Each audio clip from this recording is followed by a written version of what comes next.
Y que tengan un bendecido fin de sábado. Esta tarde vamos a estudiar la lección 10 de Lecciones de Josué acerca de la fe, y el título es El verdadero Josué. ¿Mm? Y en nuestra lección se empieza a hablar de tipología bíblica, y no se lo usa bien, vamos a ver que se lo usa mal, porque el objetivo no es predicar la verdad. Las profecías de la Biblia, empezamos hablando de qué es tipología bíblica. Las profecías de la Biblia a veces se toman como símbolos o tipos algunos eventos del pasado, mostrándonos que lo que sucedió en el pasado se repetiría en el futuro. Y hay que tener sumo cuidado con la falsa profecía que inventa tipos que no son parte de la profecía, como el que indica que Jesús es el verdadero Josué. Y es usado en esta lección. ¿Por qué? Porque que un evento pasado se convierta en un tipo o símbolo de eventos futuros, tiene que ser anunciado en las palabras profecía, no por los hombres, porque los hombres pueden inventar cualquier cosa. Por ejemplo, Dios anunció que debería enviarnos a nosotros, al pueblo de la iglesia remanente, al profeta Elías, Malaquías 4:4 al 6. Acordaos de la ley de Moisés mi siervo, al cual encargué en Horeb ordenanzas y leyes para todo Israel. He aquí, yo os envío el profeta Elías antes que venga el día que venga el día de Jehová grande y terrible, antes que comience el tiempo de angustia. Él hará volver el corazón de los padres hacia los hijos, el corazón de los hijos hacia los padres, no sea que yo venga y hiera la tierra con maldición. ¿Para qué nos daría el profeta Elías? Para que tuviéramos la fe de la iglesia primitiva. Y en Testimonios para los Ministros 4:75, Elena dice, la profecía debe cumplirse. ¿Qué tiene que cumplirse? Tendríamos que estar en la condición del pueblo de Israel, y después Dios nos enviaría al profeta Elías. El Señor dice, he aquí, yo os envío el profeta Elías antes que venga el día de Jehová grande y terrible. Alguien debe venir con el espíritu del poder de Elías.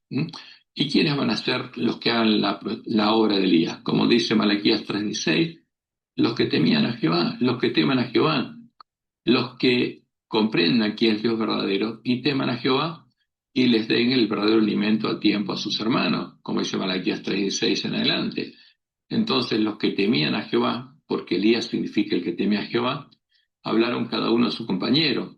¿Hablaron a quiénes? A sus compañeros, porque así se tiene que predicar el Evangelio. Y Jehová escuchó y oyó, y fue escrito el libro de memoria delante de él para los que temen a Jehová y para los que piensan en su nombre. Y serán para mí especial tesoro, ha dicho Jehová de los ejércitos, en el día en que yo actúe. ¿Quiénes van a ser el especial tesoro de Jehová? Los que hagan la obra de Elías, los 144.000 sellados. ¿Mm? Y esa es la promesa de Jehová para su pueblo. Ahora, ¿por qué Dios anunció esto? Porque sabía que en nuestra iglesia se habrían repetido las circunstancias por las que Jehová debió enviar al profeta Elías al pueblo de Israel. Primero, Acab, el rey de Israel, que es el tipo de los dirigentes de nuestra iglesia, este sí es un tipo verdadero, negando las instrucciones de Dios de no hacer alianza con las naciones vecinas, buscó hacer alianza con el rey de Tiro y Sidón, para que la profecía es un símbolo de Satanás.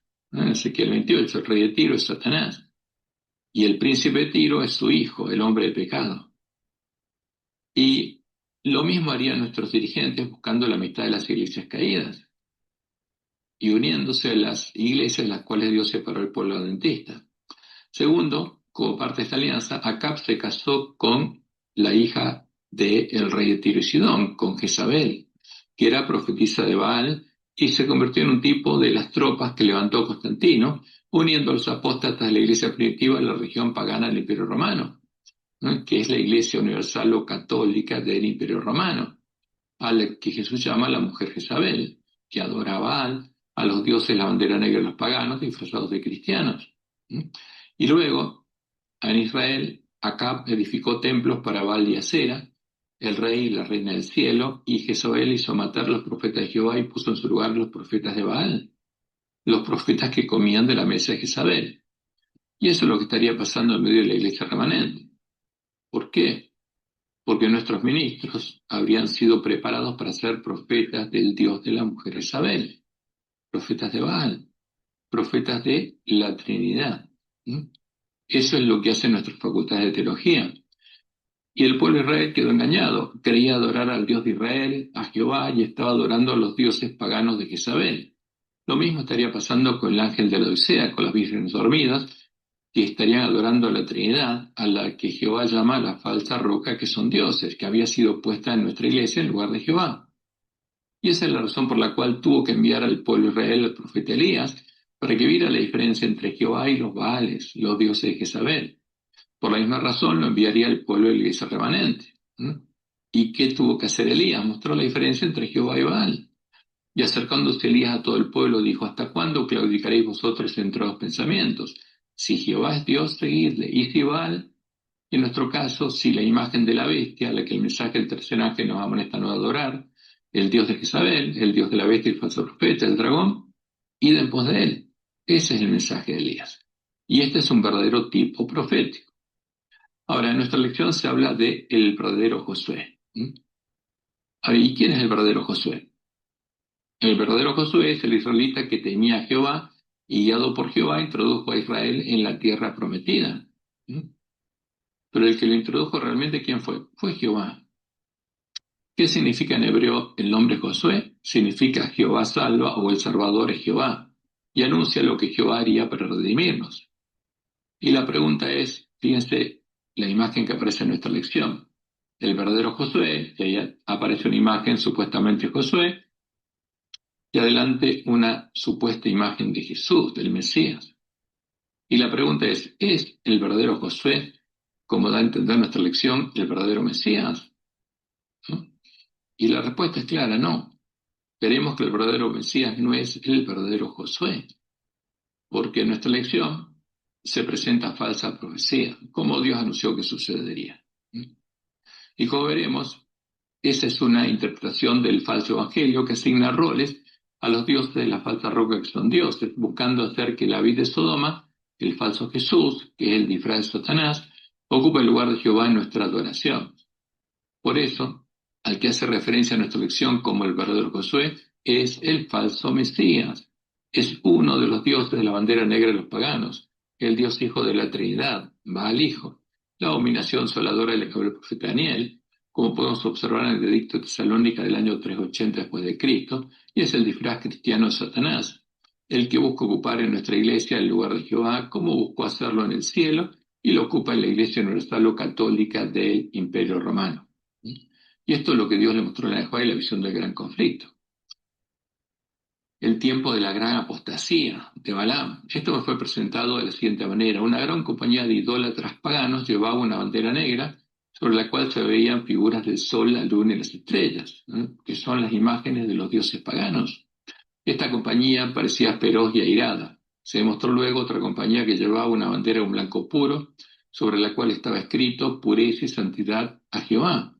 Porque Jehová era el Dios de la iglesia primitiva, porque ellos sabían quién era Jesús. Sabían que Jesús era Jehová manifestado en nuestra carne. Sus rostros se distinguían por su firmeza y una resignación celestial. Vi a los paganos idólatras acercárseles y hubo una gran matanza. Estos son los 10 años de persecución finales del periodo de Esmirna, del 3.3 al 3.13 después de Cristo. Y después viene el periodo de justamente de Pérgamo, que es corto, en el que Balaam nació ahora, y finalmente viene el periodo de Tiatira, donde se reanuda la persecución. Dice el Enabí que constantemente había personas que abandonaban la compañía de aquellos que llevaban la bandera pura y se unían con los paganos. ¿Por qué? Se unían a la mujer Jezabel, la religión pagana del Imperio Romano, bajo la bandera negra, porque ahora adoraban a los dioses paganos disfrazados de cristianos en el dogma de la Trinidad, para perseguir a los que llevaban la blanca, a los que conocían a su Dios y adoraban solo a Jehová. Muchos eran muertos y sin embargo la bandera blanca se mantenía en alto y otros creyentes eran suscitados para reunirse en derredor de ella. Y aquí tenemos una descripción gráfica de imágenes romanas donde nos muestran cuál es la bandera negra de los paganos. La primera imagen es de Mitra, el dios Sol invicto, el dios de Constantino, el que lo acompañaba y lo guiaba, que es el disfraz de Satanás, porque los griegos lo llamaban a Apolo, los medopersas Mitra, pero es el disfraz de Satanás. Y aquí aparece la bandera negra, donde tenemos el sol, el rey del cielo, la luna, la reina del cielo, y las estrellas, representadas con cruces, que son los hijos del sol y la luna, Y siempre ellos tenían un Dios hijo especial, el Cristo babilónico, al que en Babilonia llamaban Tamuz, los egipcios Horus, los medopersas Mitra, los griegos Apolo, y finalmente los romanos llamaron Cristo, porque esta es la imagen que Satanás le mostró a Constantino, el Dios hijo del sol y la luna. ¿Por qué ese es el Jesús al que adora Roma? Porque Satanás le mostró a Constantino en su visión esta imagen que está a la derecha, del sol con una cruz. Y la cruz es símbolo de las estrellas, el Dios Hijo del sol. Y este es Baal Hijo, el Cristo babilónico que nace el 25 de diciembre. Porque Tamuz, Horus, Mitra, Apolo, todos nacían el 25 de diciembre. Porque es cuando el sol empieza a volver del hemisferio sur al hemisferio norte. Y ahí nacía el Cristo solar. Este es el Cristo babilónico y este es el Jesús que fue representado en el credo de Nicea por los apóstatas como engendrado por el Dios Padre de la esencia de la sustancia del Dios Padre. Porque va al Padre, su esencia era una hipóstasis del Sol y engendró un hijo con la misma esencia, la misma sustancia, como una hipóstasis del Sol, va al Hijo. Eso es lo que fue creado en el Concilio de Nicea.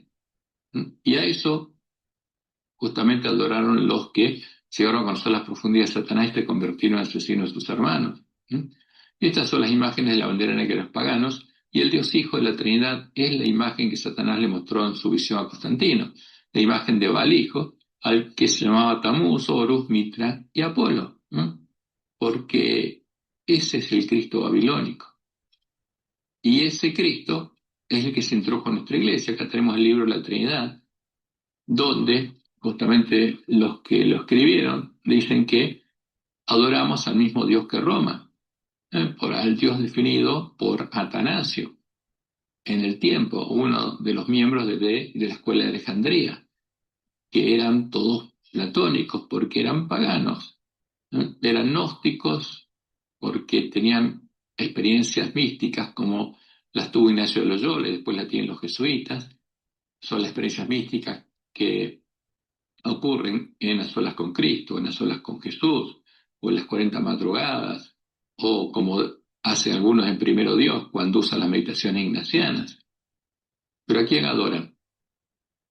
A Baal Hijo, que es el disfraz de Satanás. No adoran al Dios verdadero. Y después de llegar a conocer las profundidades de Satanás, en el edicto de Salónica mandaron asesinar a los verdaderos cristianos, porque se unieron nuevamente, sentaron nuevamente, la ramera se sentó nuevamente sobre el monte, sobre la bestia romana, para perseguir y asesinar al pueblo que conocía a su Dios. ¿Y qué dice el edicto de Tesalónica? Queremos que todos los pueblos profesen la religión e imponen la religión. Que profesaban que el pontífice Dámaso, el Papa Dámaso, porque era sumo pontífice romano, porque Constantino le dio la corona al sumo pontífice romano a quién, a Silvestre I, y después los otros obispos de esa Roma fueron sumo pontífice de Satanás. Y la definen así: creemos en la divinidad única del Padre, el Hijo y el Espíritu Santo bajo el concepto de igual majestad y de la piadosa Trinidad. Pues estas son las imágenes de la bandera negra de los paganos a las que adora la bestia religiosa para adorar al dragón y a los demonios, porque la Trinidad es un Dios pagano. Y ordenamos que tengan nombre cristianos católicos, la marca que ponía la bestia romana a los que adoraban a la imagen de la bestia, quienes sigan esta norma. O sea, el que adora a la Trinidad, por definición, es un cristiano católico. ¿Y qué hace nuestra iglesia ahora? Bautiza a cristianos católicos, abre obra misionera para bautizar cristianos católicos. Mientras que los demás los juzgamos dementes y locos, y perdían sus derechos civiles y no podían comprar ni vender. Porque este es el tipo de la ley que aparece en Apocalipsis 13, que va a imponer la bestia que sube a la tierra, sobre los que pesará la infamia de la herejía. Sus lugares de reunión no recibirán el nombre de iglesias, y será objeto primero de la venganza divina y después serán castigados. Fíjese, no recibirán el nombre de iglesias. Roma nunca va a reconocer a ninguna institución como iglesia, salvo que adore a la Trinidad. Y para que las iglesias caídas reconocieran a la iglesia adventista como una iglesia hermana, esa es la excusa, introdujeron en nuestra iglesia a la imagen de la bestia, a la Trinidad. ¿Y qué hacía el Imperio Romano? Castigaba, asesinaba. serán castigados, serán asesinados en defensa de la imagen de la bestia, de la abominación desoladora, de la Trinidad. Porque no hay duda alguna de que la Trinidad es la abominación desoladora, es el ídolo en cuya defensa fue asesinado el pueblo que conocía a su Dios. Serán castigados por nuestra propia iniciativa que adoptaremos siguiendo la voluntad celestial. ¿La voluntad de quién? Del Dios de la bestia, Satanás. Porque las cabezas del dragón son las bestias. Y el Dios de cada bestia es el dragón. Porque por eso son cabezas del dragón. Y la Trinidad era la forma de disfrazar a Satanás de cristiano.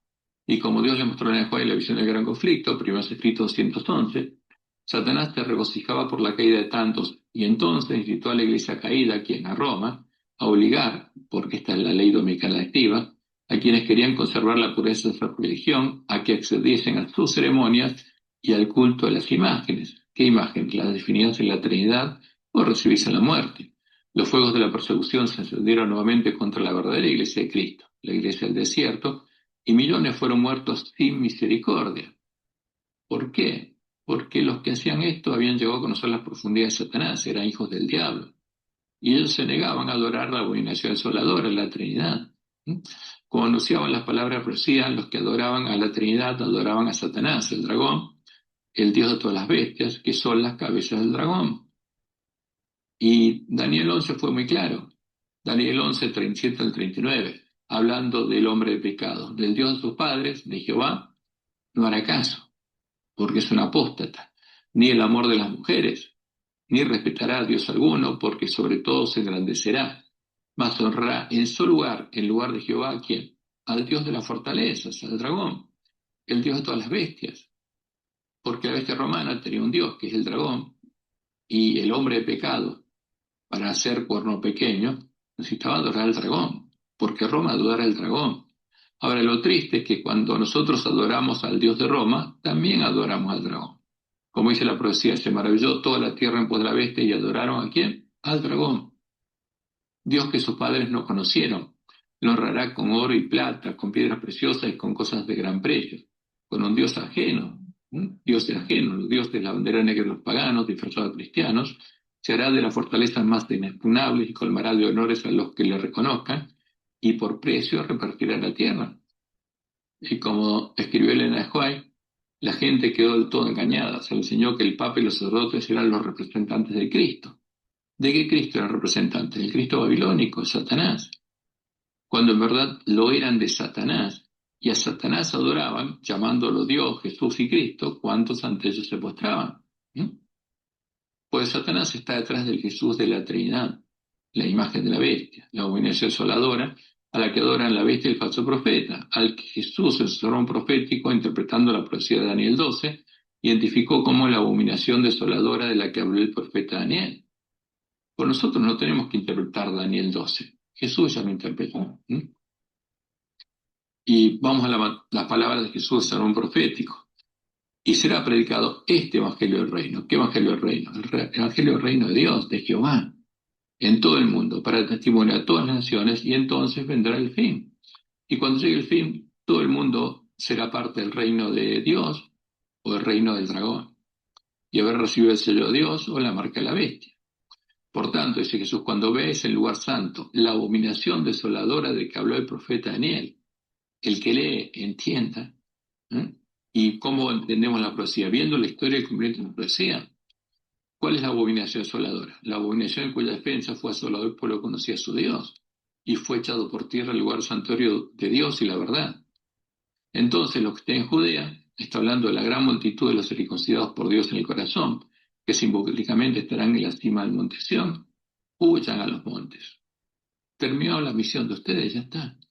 Cuando vean que viene el anticristo, que Satanás simula la segunda venida, es porque llegó el fin. Entonces algunos dijeren, mirad, aquí está el Cristo, mirad, ahí está, no lo creáis. Porque ¿cómo llamarían a la abominación asoladora? Cristo. Aquí está el Cristo, pero ¿quién vino? Satanás. Así que si os dijeren, mirad, está en el desierto, no salgáis, o mirad, está en los aposentos, no lo creáis. Porque como el relámpago que sale del oriente y se muestra hasta el occidente, así será también la venida del Hijo del Hombre. Porque donde quiera que esté el cuerpo muerto, allí se juntarán las águilas, los que comen carroña. ¿Y quién va a venir? Satanás, al que adora Roma y llama a Cristo, y nuestros dirigentes llaman Cristo. Y la imagen del centro es una imagen que apareció en nuestro folleto, donde ahí está el Dios de Roma, el sol con la cruz, y toda la gente yendo a adorarlo. ¿Por qué? Porque a nosotros, los lobos, tienen la misión de prepararnos para adorar a Satanás y ser parte de esta gran multitud que va a recibir la marca de la bestia. Y como Dios le mostró en el Juárez, y está claramente escrito, en esta época, dice ella, aparecerá el anticristo, como si fuera el Cristo verdadero. Y entonces la ley de Dios será completamente invalidada en las naciones de nuestro mundo. La rebelión contra la santa ley de Dios habrá llegado a su completa maduración. Pero el verdadero director de toda esta rebelión, ¿quién es? Es Satanás vestido como un ángel de luz. ¿Quién va a simular la segunda venida de Jesús? Satanás. Los hombres serán engañados y los saltarán al lugar de Dios y lo deificarán. Y cuando venga Satanás y lo estén adorando, ¿qué va a pasar? Van a empezar a caer las plagas. Pero la omnipotencia se interpondrá contra las iglesias apóstatas hasta que se unan para exaltar a Satanás. Porque ese es el verdadero objetivo del ecumenismo, del que participan nuestros dirigentes, buscando la amistad de las iglesias caídas, la adoración de Satanás, llamándolo Cristo.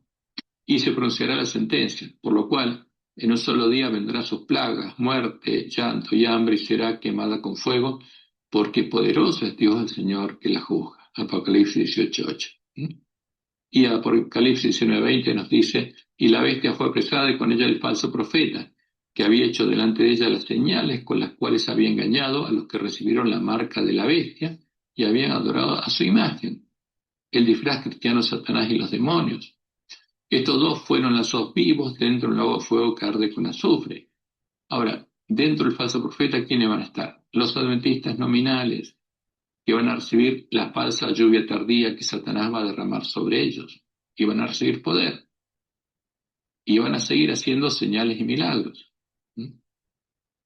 Por eso es importante a nosotros conocer al verdadero Mesías, al verdadero Jesús, porque el verdadero Mesías no es un Dios hijo, es Jehová, el Dios fuerte, el Padre eterno, el único Dios verdadero manifestado en nuestra carne, como el renuevo humano de Jehová, para poder vencer al pecado de nuestra carne y llegar a ser el Cordero de Jehová que quita el pecado del mundo. Y es el cumplimiento de la promesa anunciada por todos los profetas, el cumplimiento de la promesa anunciada en el nombre de Josué, que indica que Jehová es nuestro Redentor. Isaías 44:6-8. Así dice Jehová, Rey de Israel y su Redentor. ¿Quién es el Redentor? Jehová, el único Dios verdadero. Jehová de los ejércitos. Yo, dice una persona singular, soy el primero y yo soy el postrero, y fuera de mí no hay Dios. Y termina diciendo, no hay Dios sino yo, no hay fuerte, no conozco ninguno. No conozco al Dios Hijo del que hablan, es un ídolo. Porque con Jehová no hay otra persona que sea Dios. Pero con el Dios Padre de la Trinidad sí, hay dos dioses. Porque el Dios Padre de la Trinidad y Jehová no tienen nada que ver. Jehová y la Trinidad, y el Dios Padre de la Trinidad, y el Dios Hijo de la Trinidad, y el Dios Espíritu Santo de la Trinidad no tienen relación alguna, porque son ídolos paganos, son ídolos de la bandera negra de los paganos. Y para redimirnos, Jehová, el Dios fuerte, el Padre eterno, debería hacerse hombre, un verdadero cordero, un hijo del hombre, un hijo de David, que fuera libre de la esclavitud del pecado, que fuera el segundo Adán, pero pudiera ser tentado por el pecado, vencer al pecado en nuestra carne y morir en nuestro lugar. Como leemos en 2 Samuel 7:12-14, cuando le anunció a David por medio de Natán que él levantaría el Mesías. Y cuando tus días seas cumplido y duermas con tus padres, cuando hayas muerto, yo levantaré en el futuro, porque Jehová no tenía un hijo, pero en el futuro sí lo tendría. Yo levantaré después de ti a uno de tu linaje, el cual procederá de tus entrañas, y afirmaré su reino. Él edificará casa a mi nombre. Y yo afirmaré para siempre el trono de su reino. Yo le seré en el futuro, pues está hablando del futuro, a él padre, y él me será en el futuro a mi hijo. No tenía un hijo, pero el Mesías sería hijo de Dios e hijo del hombre, hijo de David. Y por medio de Jeremías, después anunció lo siguiente: aquí vienen días, dice Jehová, en que levantaré a David renuevo justo, levantaré a futuro a David renuevo justo, y reinará como rey, el cual será dichoso y hará juicio y justicia en la tierra. En sus días será salvo Judá, e Israel habitará confiado. Y este será su nombre con el cual le llamarán. ¿Quiénes? Los que lo conocieran, ¿cómo lo llamarían? Jehová, justicia nuestra. ¿Mm? Porque nuestro Redentor es Jehová, Él sería hombre.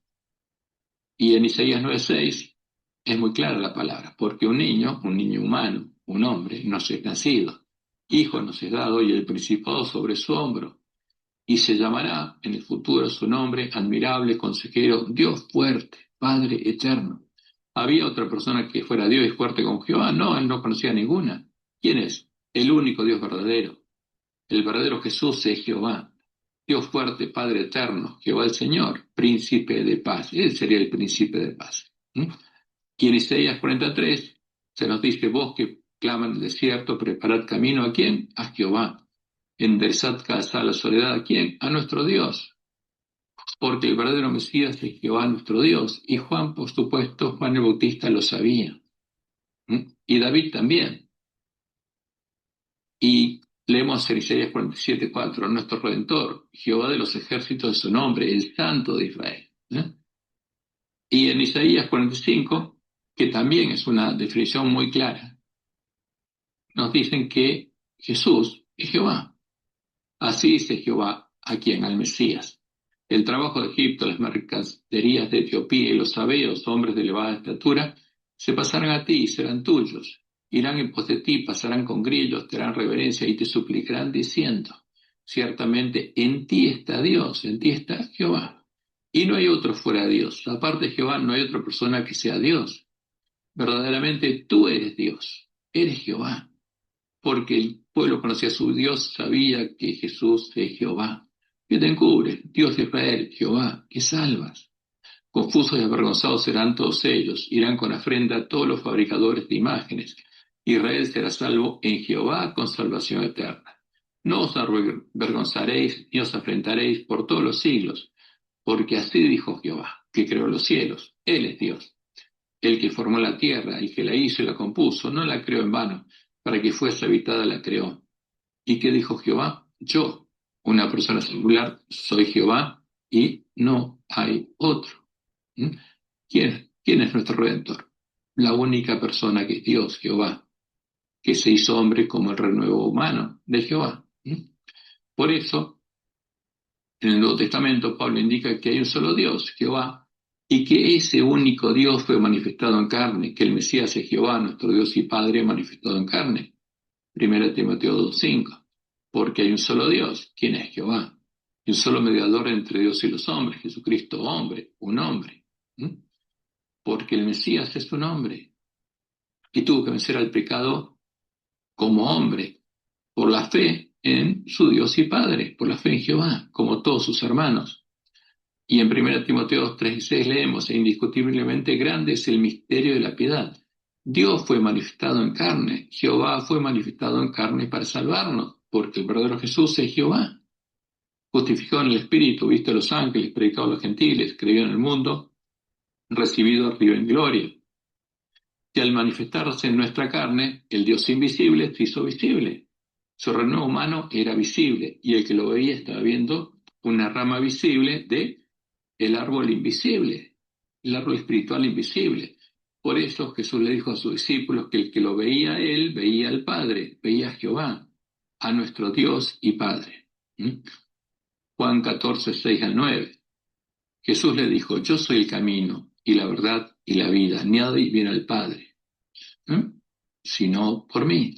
¿Por qué? Porque Jesús vino para llevarnos al Padre, para que el Padre haga en nosotros la obra que hizo en él. En cambio, el anticristo busca que lo sigamos a él, no nos lleva al Padre, no nos lleva a Jehová. Por eso es fácil identificar al falso Jesús, porque Satanás, el falso Jesús, busca llevar a los hombres a sí mismo. Y vamos a ver eso en nuestra lección. Y dice Jesús, si me conocieseis, si supieras quién soy, también a mi Padre conocerías. ¿Por qué? Porque Jesús es Jehová, nuestro Dios y Padre, manifestado en carne, y de ahora le conocéis y le habéis visto. Felipe le dijo, Señor, muéstranos al Padre y nos basta. Jesús le dijo, tanto tiempo hace que estoy con vosotros y no me has conocido, Felipe. El que me ha visto a mí, ha visto al Padre. ¿Ha visto a quién? A Jehová manifestado en carne. ¿Cómo pues dices tú, muéstranos al Padre? Porque ellos no sabían quién era Jesús, hasta que después que él resucitó, les mostró con las escrituras todo lo que él decía. ¿Mm?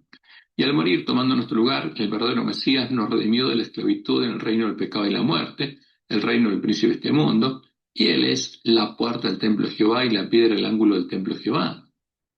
¿Por qué? Porque el verdadero Mesías nos lleva a Jehová, su Dios y Padre. ¿Mm? Y leemos en Isaías 61, 1 y 2, lo que Jesús leyó estando en la sinagoga. El Espíritu de Jehová el Señor está sobre mí porque me ungió, ¿quién? Jehová. Me ha enviado a predicar buenas nuevas a los abatidos, a vendar a los quebrantados de corazón, a publicar libertad a los cautivos. ¿Dónde? En la cárcel. Porque cuando Adán y Eva pecaron, quedaron fuera del Edén, que es el símbolo del reino de Dios, del templo de Dios. Y a los presos, apertura de la cárcel. Porque cuando Dios nos redimiera con la sangre de su Cordero, tendríamos libertad para salir de la cárcel, a proclamar el año de la buena voluntad de Jehová, que va a terminar cuando llegue el fin. Y en Salmo 118, 19 al 23 leemos, abridme las puertas de la justicia, entraré por ellas, alabaré a Jehová. Esta es puerta de Jehová. Esta es la puerta del templo de Jehová. Por ella entrarán los justos. Te alabaré porque me has oído y me fuiste por salvación. La piedra que se echaron los edificadores ha venido a ser cabeza del ángulo. ¿De qué edificio? Del templo de Jehová. De parte de Jehová es esto y es cosa maravillosa a nuestros ojos. Porque el atrio, la cárcel, es donde quedaron Adán y Eva, donde Dios edificó el primer altar, sacrificó los primeros corderitos y vestió con las pieles corderitos a Adán y Eva, y después le enseñó a todos sus hijos a hacer lo mismo, ¿no? Para que por la fe pudiera justificarlos.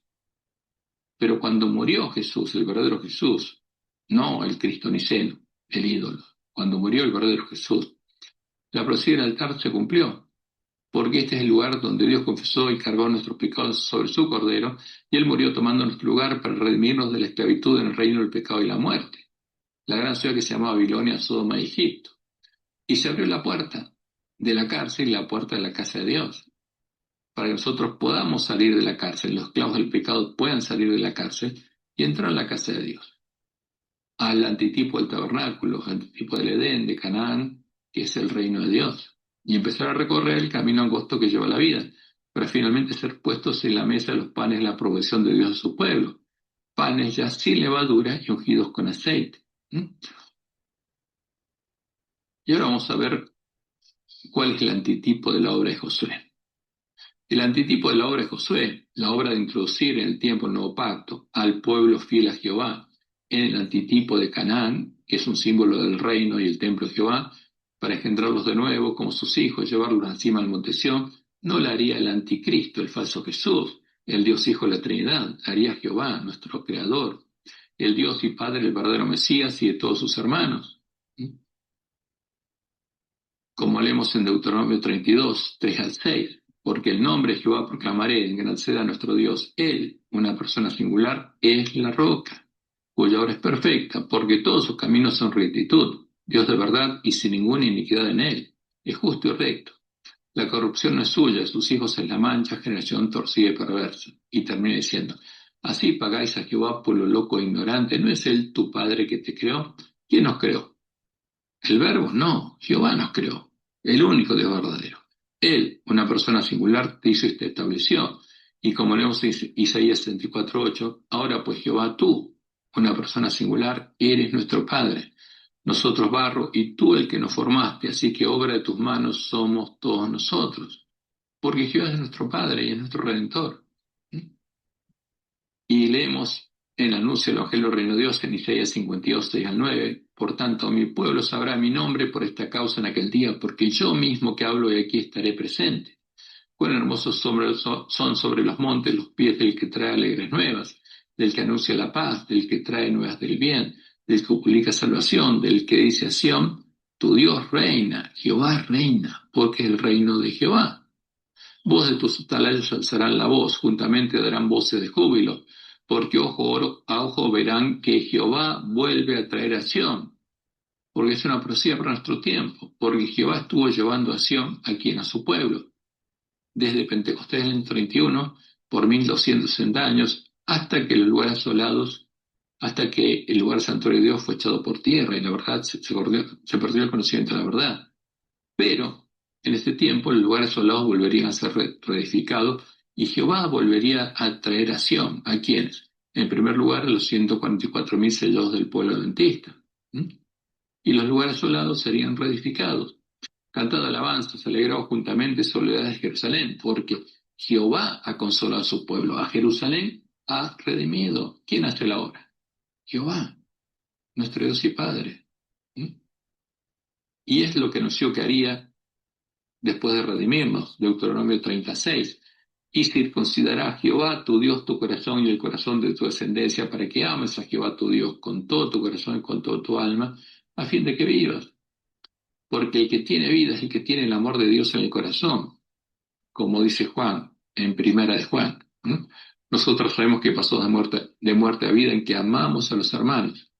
El que no ama a su hermano permanece muerto, en muerte.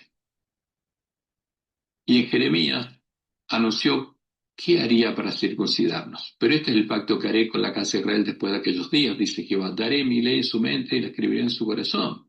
¿Qué haría Jehová? Lo que él tiene escrito en su mente y en su corazón, lo escribiría en nuestra mente y en nuestro corazón, para que lo conozcamos, para que sepamos lo que es el amor de Dios. ¿Mm? Sepamos cómo Él ama, cómo Él piensa, cómo siente. Y yo seré a ellos por Dios y ellos me serán por pueblo. Y no enseñará más ninguno a su prójimo ni ninguno a su hermano diciendo conoce a Jehová, porque todos me conocerán.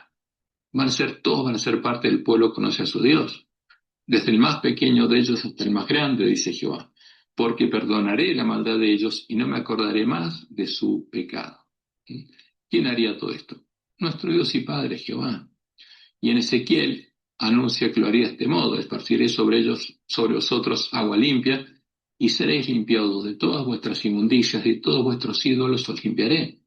Os daré corazón nuevo y pondré espíritu nuevo, un corazón nuevo y una mente nueva. Este es el hombre nuevo dentro de vosotros.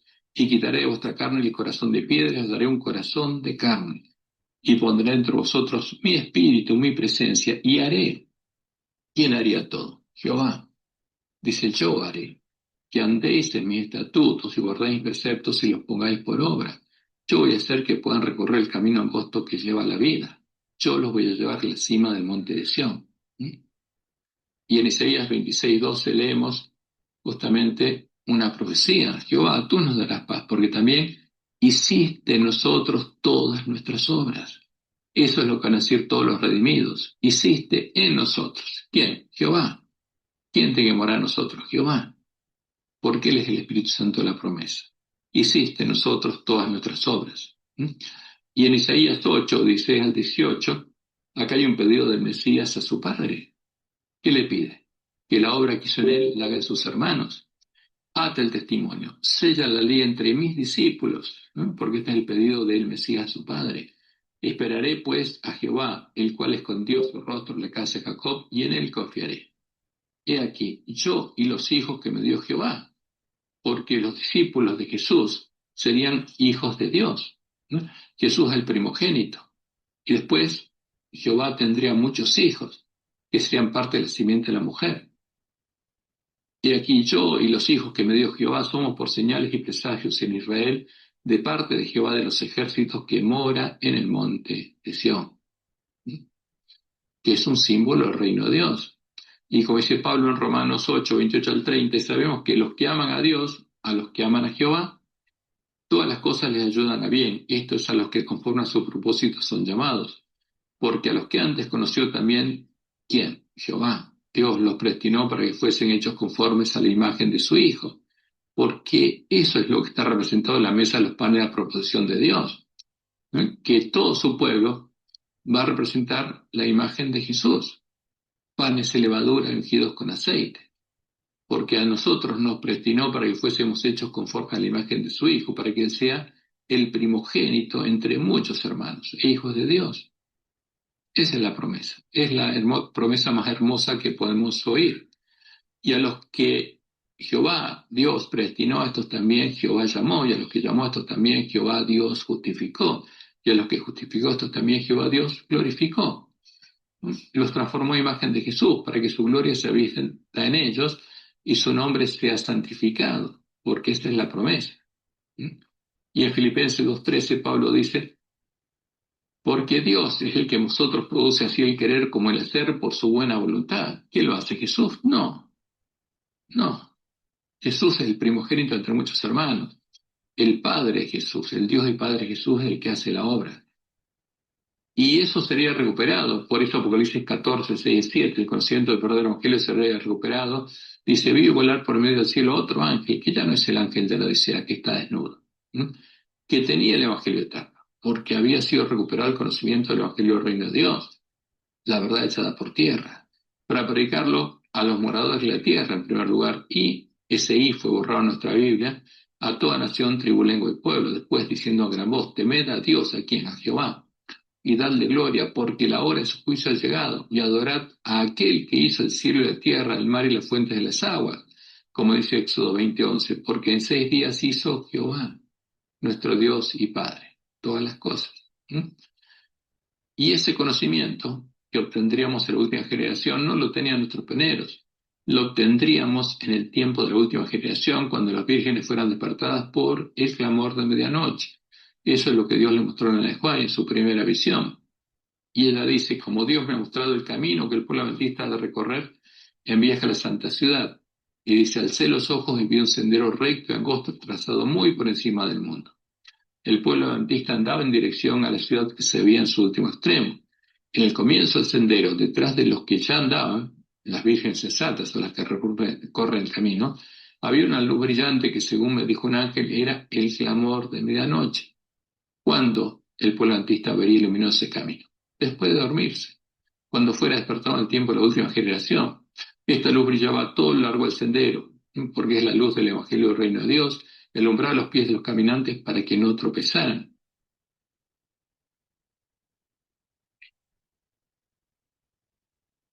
A ver,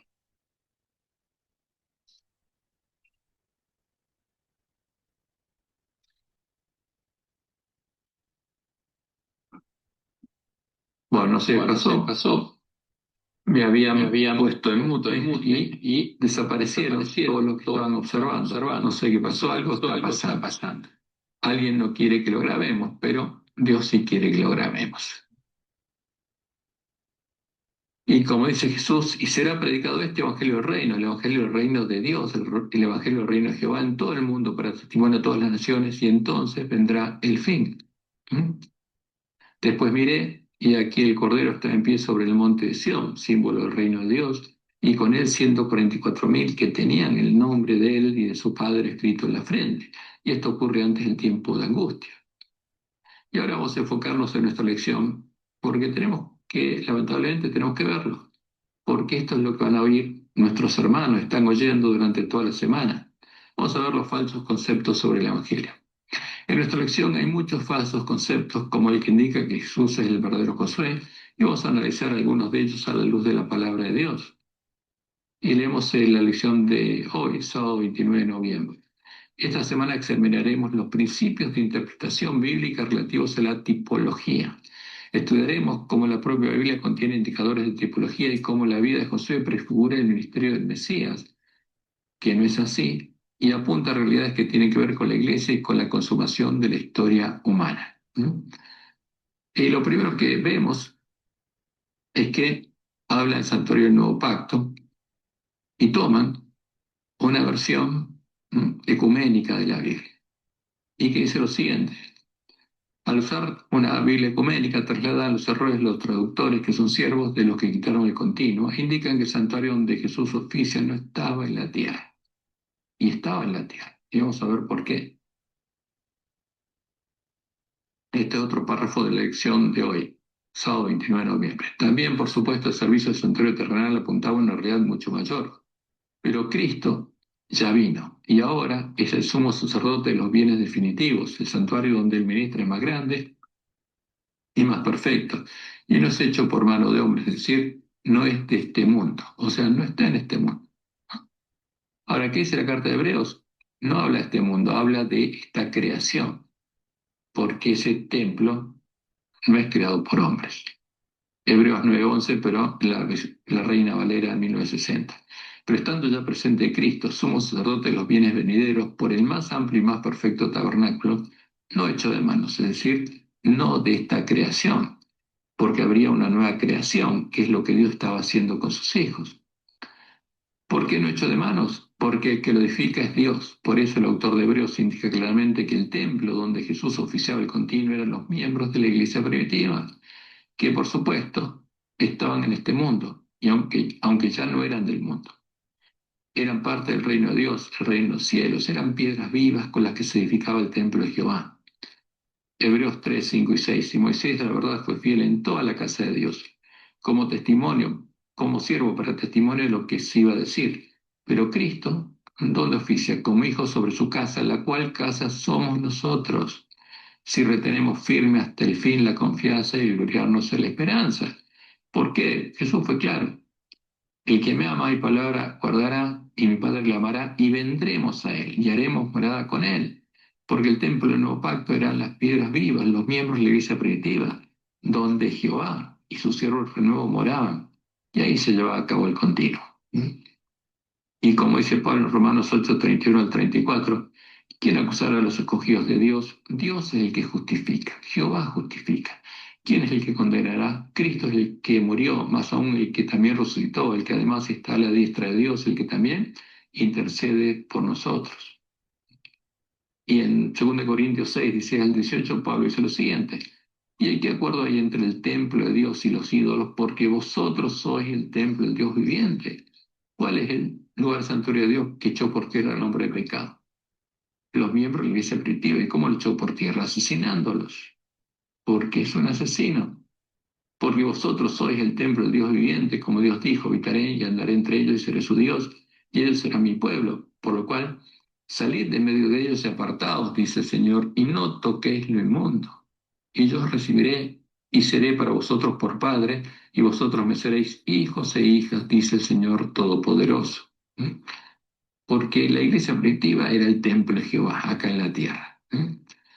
Y Pedro, hablando de esto, en 1 Pedro 2, del 1 al 9, dice lo siguiente: desechando pues toda malicia, todo engaño, hipocresía, envidias y todas las distracciones, todo lo que ocurre en los caminos que están en el atrio, desead como niños recién nacidos la leche espiritual no adulterada, para que por ella crezcáis para salvación, si es que habéis gustado la benignidad del Señor, acercándoos a Él, piedra viva, desechada ciertamente por los hombres, para Dios escogida y preciosa.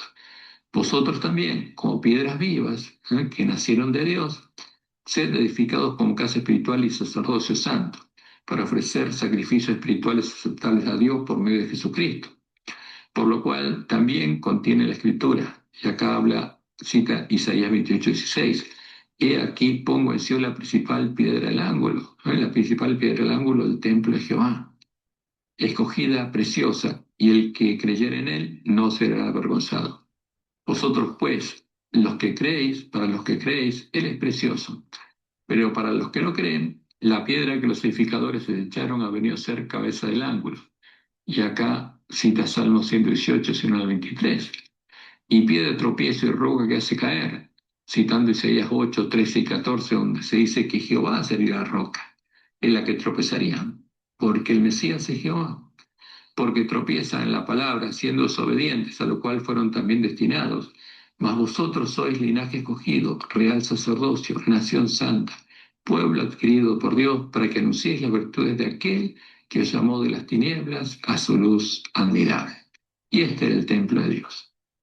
Y esto es parte de la verdad que tenía que volver a conocer el pueblo adventista, para ser hecho parte del templo de Jehová, porque estos son los lugares que van a ser reedificados por las vírgenes sensatas del pueblo adventista. Y después de eso vamos a errores en la tipología, porque se inventan tipos en la lección. Los autores creen ver a David en los salmos proféticos de David que hablan del Mesías y él escribió siendo inspirado por Dios, lo que es un claro error. Y esto es la lección del domingo 30 de noviembre. Observa cómo aparece David en el Antiguo Testamento y cómo es tipológicamente aplicado en el Nuevo. ¿Qué lecciones podemos aprender acerca del funcionamiento de la tipología a partir de este ejemplo? Y primero citan: David aparece en Salmos 22, 1 y 14 al 18. pero no es así. Es un verso esto, ¿eh? Es algo falso, es erróneo y es un grave error. Vamos a leer Salmos 22, 1 y 14 al 18, porque el Salmo 22 no habla de algo que le sucediera a David, no habla de David, habla del Mesías. Salmo 22, 1, Dios mío, ¿por qué me has desamparado? Eso es lo que Jesús dijo cuando murió en la cruz. Elí, Elí, lama sabactani. ¿Eh? ¿Por qué me has desamparado? Dios mío, Dios mío. ¿Por qué estás tan lejos de mi salvación y de las palabras de mi clamor? He sido derramado como aguas y todos mis huesos se descoyuntaron. Mi corazón fue como cera, derritiéndose en medio de mis extrañas. Como un tiesto se secó mi vigor y mi lengua se pegó a mi paladar. Y me has puesto en el polvo de la muerte, porque perros me han rodeado. Me ha acercado cuadrilla de malignos. Horadaron mis manos y mis pies. ¿Le pasó esto a David? No, no pasó con David, esto no tiene nada que ver con David, pero en nuestra lección se pone esto como si hubiera pasado con David, es una profecía de David. Contar puedo todos mis huesos, porque ninguno fue roto. Entre tanto ellos me miran y me observan. Repartieron entre sí mis vestidos y sobre mi ropa echaron suertes. Esta es una profecía de lo que sucedería con el Mesías, y exactamente así sucedió. Pero acá no tiene nada que ver David. Esto no pasó con David. David no es un tipo de Jesús por esto. Esta es una profecía que Dios inspiró en David acerca de lo que sucedería con el Mesías, como el Salmo 110 u otros salmos. ¿Habla este salmo de David? No, nada de esto le sucedió a David. Es una profecía de David sobre el Mesías que escribió siendo profeta, como lo indicó Pedro en su primer sermón. Y acá Pedro cita otro salmo y dice en Hechos 2, 29 al 31, para los hermanos se puede decir libremente del patriarca David, que murió y fue sepultado, y su sepulcro está con nosotros hasta el día de hoy, pero siendo profeta, porque David era profeta, y sabiendo que con juramento Dios le había jurado que de su descendencia, en cuanto a la carne, levantaría el Cristo para que sentase en su trono, viéndolo antes, habló de la resurrección de Cristo, que su alma no fue dejada en edades, ni su carne vio corrupción, porque estos salmos son proféticos y a David no le pasó nada de esto. ¿Mm? Ahora, nos preguntamos, porque lo que aparece en nuestra lección es falso, es erróneo, es triste verlo. Pero, ¿es tomado David en la profecía como un tipo de Jesús? Sí, pero no hay que inventar cualquier cosa como lo hacen los autores de nuestras lecciones. Hay que ser serio y riguroso en el estudio de la palabra de Dios. ¿Dónde aparece? Por ejemplo, en Ezequiel 34, 22 al 24. ¿Qué dice Jehová? Yo, Jehová, salvaré a mis ovejas, y nunca más serán para rapiña, y jugaré entre oveja y oveja, y levantaré sobre ellas un pastor, y él les apacentará. ¿Y cómo le llama al Mesías? A mi siervo David. ¿Por qué? Porque toma la época de David, cuando él era pastor, y por la fe en Dios, hizo lo que hizo. Incluso venció a Goliat, mató un león. A mi siervo David, él les apacentará y él les será por pastor. Yo, Jehová, les seré por Dios y mi siervo David, príncipe en medio de ellos. Yo, Jehová, he hablado. ¿Quién sería el Dios de la iglesia primitiva? Jehová. Y David sería el príncipe, el primogénito entre muchos hermanos. Yo, Jehová, he hablado. Por eso hay que tener mucho cuidado porque se pueden torcer fácilmente las palabras inventando cosas, inventando tipos. Ahora, vamos a ver el verdadero Josué como antitipo. Como lo vimos al comienzo, Jesús no es el antitipo de Josué, no es el verdadero Josué, ya que la obra de Josué es un tipo de la obra que Jehová, el labrador, como lo llama Jesús su padre, haría en el tiempo del nuevo pacto, introduciendo a sus hijos en su reino, el reino de los cielos, el antitipo de Canaán. Pero los autores de nuestra lección quieren hacernos creer otra cosa, ¿no? Porque no predican la verdad, tristemente hay que decirlo. ¿Qué dijo Jesús? Yo soy la vid verdadera y mi padre es el labrador. ¿Quién es el que va a perfeccionar a sus hermanos de Jesús? Jehová. Todo pámpano que en mí no lleva fruto lo quitará y todo aquel que lleva fruto lo limpiará para que lleve más fruto. Esa es la promesa de Dios. Ahora, aquí es nuestra lección, el miércoles 3 de diciembre de 2025. La historia de Josué debe verse a través del prisma de la tipología, dicen, y se inventan cosas. Las guerras dirigidas por él son acontecimientos históricos que constituyen un segmento esencial de la historia de Israel.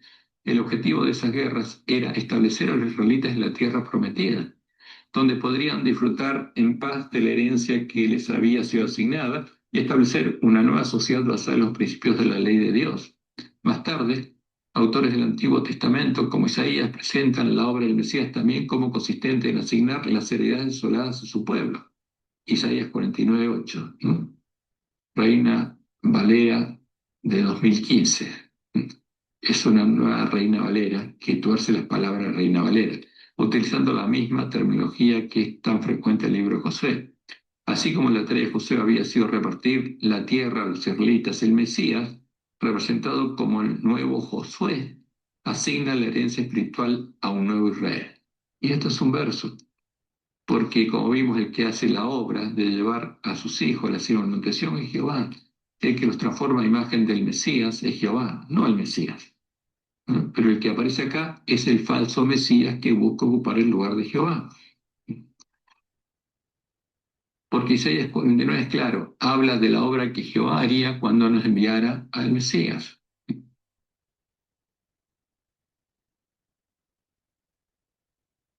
Y empieza hablando del Mesías, el Mesías, acá simbólicamente. Ahora pues, dice Jehová, el que me formó desde el vientre para ser su siervo, para hacer volver a él a Jacob y para congregarle a Israel. Porque estimado seré en los ojos de Jehová, y el Dios mío será mi fuerza. Estas son las palabras que diría el Mesías, el Dios mío. Porque el Mesías es un hombre, un hijo de David, es nuestro hermano. ¿Y qué dice Jehová? Estas ahora son las palabras de Jehová. Poco es para mí que tú seas mi siervo para levantar las tribus de Jacob y para que restaure el remanente de Israel. También pedí por luz de las naciones, para que seas mi salvación hasta lo postrero de la tierra. Así ha dicho Jehová, Redentor de Israel, el santo tuyo, al menospreciado de alma, al abominado de las naciones, al siervo de los tiranos. Verán reyes, se levantarán príncipes y adorarán por Jehová, porque fiel es el santo Israel, el cual te escogió. Así dijo Jehová, en tiempo aceptable te oí, y en el día de salvación te ayudé, y te guardaré, y te daré por pacto al pueblo, para que restaures la tierra, para que heredes asoladas heredades, para que digas a los presos salid, y a los que están en tinieblas mostraos. En los caminos serán apacentados, y en todas las alturas tendrán sus pastos. No tendrán hambre ni sed, ni el calor ni el sol los afligirá, porque el que tiene de ellos misericordia, Jehová, los guiará y los conducirá a manantiales de aguas. Y convertiré en camino todos mis montes, y mis calzadas serán levantadas. Y aquí estos vendrán de lejos, y aquí estos del norte y del occidente, y estos de la tierra de Sinim. Cantad alabanza a sus cielos y alégrate tierra, y prorrumpid en alabanza a su monte, porque Jehová ha consolado a su pueblo y de sus pobres tendrá misericordia. ¿Mm? ¿De qué habla? De la obra de Jehová. ¿Mm? Porque él enviaría al Mesías y lo pondría por luz de los pueblos, pero después, a los que creyeran en él, Jehová haría esta obra.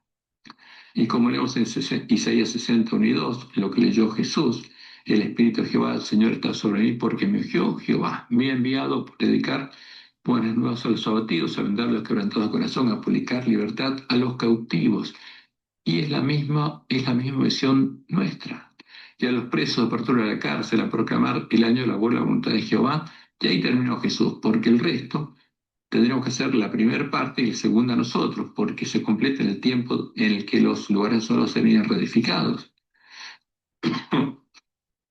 Y en Salmo 118, 19 al 23, como ya lo leímos, se les anuncia que se abrirían las puertas de la justicia. Cuando abriera el Mesías y triunfara, se abrirían las puertas de la justicia y las puertas de la cárcel. Y podríamos entrar por las puertas de la justicia y alabar a Jehová, porque Él es la puerta de Jehová. Por medio de Él se entra al templo de Jehová. Por ella entrarán los justos. Te alabaré porque me has oído y me fuiste por salvación. La piedra que se echaron los edificadores ha venido a ser cabeza del ángulo. De parte de Jehová esto es cosa maravillosa a nuestros ojos. Porque el que cree en el verdadero Mesías y que cree en Jehová, Dios lo hace nacer de nuevo de él Y como ya lo vimos, Isaías indica que después de redimirnos con la sangre de su cordero, que anunció el reino de Jehová, el que realiza el antitipo, la obra de Josué, y lleva a sus hijos a Sión, el antitipo de Edén y de Canaán, es Jehová, nuestro Dios y Padre, como leemos en Isaías 52, 6 a 9. Por tanto, mi pueblo sabrá mi nombre por esta causa aquel día, porque yo mismo que hablo de aquí estaré presente. Cuán hermosos son sobre los montes los pies del que trae alegres nuevas, del que anuncia la paz, del que trae nuevas del bien, del que publica salvación, del que dice a Sión, tu Dios reina, Jehová reina. Voz de tus atalayas alzarán la voz, juntamente darán voces de júbilo, porque ojo a ojo verán que Jehová vuelve a traer a Sión. Y eso es una promesa para nosotros, porque los lugares asolados van a ser reedificados. Cantad alabanzas, alegraos juntamente, soledad de Jerusalén, porque Jehová ha consolado a su pueblo, a Jerusalén ha redimido. ¿Y a dónde nos va a llevar? A la Sion, monte Sión, simbolizada por la mesa de los panes de proposición. ¿Por qué nos va a limpiar? Y nos va a transformar a la imagen de Jesús, el primer pan sin levadura ungido con aceite. Porque esa es la promesa de Dios. Y finalizan hablando de Josué y nosotros. Y nos preguntamos, ¿cuándo debemos ser llevados nosotros por Jehová al antitipo de Canaán? Y la respuesta es clara, antes del comienzo del tiempo de angustia, cuando los lugares asolados serán reedificados y habrá 144.000 columnas del templo de Jehová. Ahora, ¿qué hacen los autores de nuestra lección? Usan el futurismo para que, como Dios le mostró a Ana de Juárez, creamos a una de las mentiras de la falsa profecía encendida y la infernal tea satánica, y el tiempo de angustia no nos encuentre preparados. ¿Qué dijo Jesús? Al que venciere, y es una promesa a quién, al pueblo de la iglesia remanente, yo lo haré columna del templo de mi Dios y nunca más saldrá de allí y escribiré sobre él el nombre de mi Dios y el nombre de la ciudad de mi Dios, la nueva Jerusalén, la cual desciende del cielo de mi Dios y mi nombre nuevo. Porque el que venza va a tener el nombre de Dios escrito en la frente, el nombre de Jehová, y va a reflejar plenamente la imagen de Jesús. Como dice Apocalipsis 14:1, después miré, y aquí el Cordero estaba en pie sobre el monte de Sión, símbolo del reino de Dios, y con él 144.000 que tenían el nombre de él y de su padre escrito en la frente. Y hasta que eso no sucediera, no serían soltados los vientos, no empezaría el tiempo de angustia. Y como Jesús lo anunció en su sermón profético, vino el esposo, vino como ladrón en la noche para buscar a los que lo estaban esperando para llevarlos a la batalla de Armagedón. Y las que estaban preparadas entraron con él a las bodas, porque viene a buscarlos tan preparados y los confiesa en el día de la expiación. Y se cerró la puerta. Después vinieron también las otras vírgenes, las que no se prepararon, diciendo, Señor, Señor, ábrenos. Mas él respondiendo dijo, de cierto os digo que no os conozco, porque ellos tampoco lo conocían a él. No arreglaron sus lámparas, no recuperaron el conocimiento de la verdad, y siguieron el estado laodicense. ¿Por qué? Porque compraron de los hombres que venden en la Odisea. ¿Y qué dice nuestra lección? El jueves 4 de diciembre de 2025. El cumplimiento final y completo de la teología de Josué ocurrirá en ocasión de la segunda venida de Jesucristo. O sea, ¿cuándo vamos a ser llevados al reino de Dios? En la segunda venida, dicen. Y es una mentira abierta. ¿No?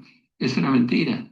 Porque los 144.000 van a ser columnas del templo de Jehová antes del comienzo del tiempo de angustia. Van a ser el especial tesoro de Jehová. Pero esto es una mentira. Es parte de la falsa profecía. La vida de Josué reflejaba a tal punto el carácter de Dios que ciertos aspectos de ello adquirieron un carácter profético que presagiaba la actividad y la persona del Mesías. Esto es un verso, esto es falsa profecía y es mentira. Desde nuestra perspectiva histórica, el Mesías ya ha venido. Su ministerio no necesita ser prefigurado, pero seguimos teniendo el privilegio de reflejar su carácter.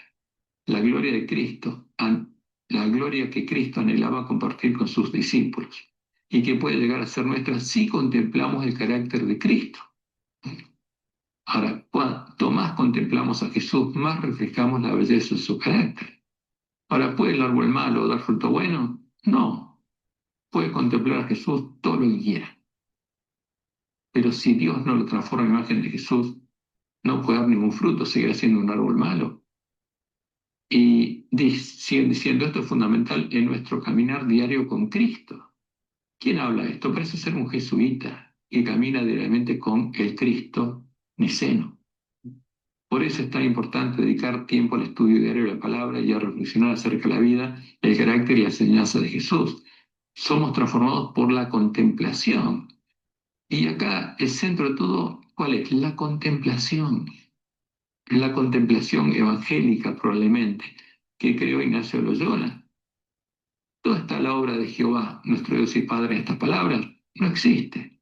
Porque este es el falso Jesús que lleva a los hombres a sí mismo y es el falso evangelio jesuita, de los que contemplan al falso Jesús en sus meditaciones ignacianas, que es el disfraz de Satanás y los demonios, y llegar a conocer las profundidades de Satanás.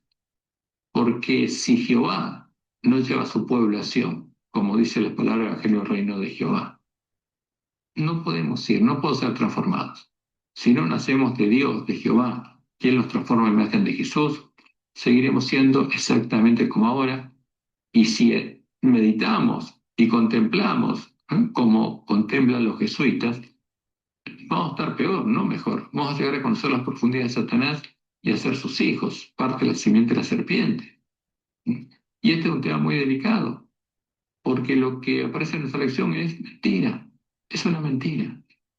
Por supuesto, los engañadores, los mercenarios, como dice la Juárez, y los lobos vestidos de ovejas, de adventistas, no podrán engañar a ninguna de las vírgenes sensatas que arreglen sus lámparas y lleguen a tener la fe de Jesús en su Dios y Padre, la fe de Jesús en Jehová, la fe de la iglesia primitiva, como lo sabían los primeros adventistas, y llegan a conocer a Jehová como los miembros de la iglesia primitiva. Por eso van a tener el nombre de Jehová escrito en la frente. Y leo en Primeros Escritos, página 135, en la introducción a la gran controversia entre Cristo y Satanás. Dedujo pues que la predicación y la creencia en que en el evangelio primitivo, en la verdad echada por tierra, irán siempre acompañadas de la misma ayuda espiritual. Como dice Pablo en Efesios 1:13, habiendo oído la palabra de verdad, el evangelio de vuestra redención y habiendo creído en él, fuiste sellados con el Espíritu Santo de la promesa. Pero por la antista, para recibir el Espíritu Santo de la promesa, tenía que conocer la verdad. La semilla del reino tenía que ser sembrada en su corazón. Y sigue siendo el mandato de todos los apóstoles, pertenecía a la edad cristiana y abarcaba toda la extensión de ella. Por consiguiente, los dones se perdieron, porque a partir de que fue echado a partir de la verdad, nadie recibió el Espíritu Santo de la promesa. Pero tristemente, el sábado pasado estuvimos en la Universidad Adventista de Plata, en Puigari, vimos que fueron bautizadas 3 chicas y el pastor que las bautizaba para que recibieran al Espíritu Santo. Ahora, y es triste, porque es una mentira, porque hasta que no fuera recuperado el conocimiento de la verdad, nadie recibiría el Espíritu Santo de la promesa. Nadie recibiría el verdadero Espíritu Santo, nadie sería hecho parte del templo de Jehová. ¿No? Como sabían los pioneros, los dones se perdieron únicamente por causa de la apostasía y volverán a vivir con el revivimiento de la fe y prácticas primitivas, con la verdad echada por tierra, cuando sembra de nuevo la verdadera palabra del reino de Dios, la semilla del reino. Y eso es lo que el pueblo adventista llegaría a oír recién en el tiempo del clamor de medianoche. Y por supuesto, las vírgenes sensatas recorrerían el camino angosto, llegarían a la ciudad de Dios y entrarían con esposo a las bodas. Eso es lo que justamente deseamos para cada uno de nosotros, para cada uno de nuestros hermanos adventistas, y después para cada uno de la gran multitud que va a salir de la gran Babilonia durante el tiempo de angustia. Que Jehová te bendiga y te guarde y te guíe a toda verdad y tengas un bendecido fin de sábado.